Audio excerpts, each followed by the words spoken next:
Sí, estamos fartos de glayar. Pero, ¿qué ye eso de la oficialidad? La oficialidad y el estatus que prevé la Constitución pa les llingües del Estau nel so artículo 3. El castellano ye oficial. Y también son oficiales otras llingües porque lo ponen los estatutos de autonomía. El de Galicia, el del País Valenciano, el d'Euskadi, el de les Isles Baleares, el de Navarra, el de Cataluña.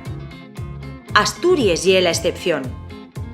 Pero la xente equí quiere que les sos llingües, l'asturianu y el gallego asturianu, sean como les demás, oficiales, porque ye un derecho, porque ye de xusticia.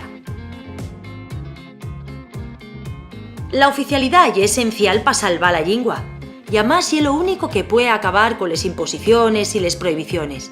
Ye una garantía para poder vivir nuna sociedad más xusta, como otras lleis que trasieron esa igualdad de derechos que exiximos para todas les persones, sían como sían y falen como falen. Pero, ¿qué podemos facer? Ye bien sencillo.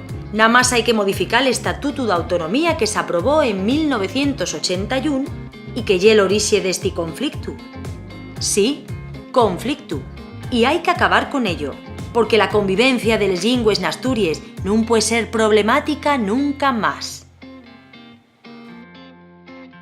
Y tien que facerse equí, na Xunta Xeneral d'Asturias. Vamos ver cómo.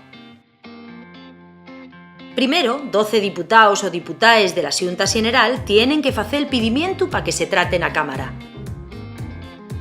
Ye lo esperable nun país avanzado llevar una reivindicación popular de tantos años al sitio donde se puede igualar. Después, la mayoría cualificada tiene que aprobar la modificación. Asina, todos los partidos van tener la oportunidad de participar nesti fecho histórico. Todas las personas que nos representen tienen que ser protagonistas. Llegó la hora. Proyecto 2018 por la oficialidad.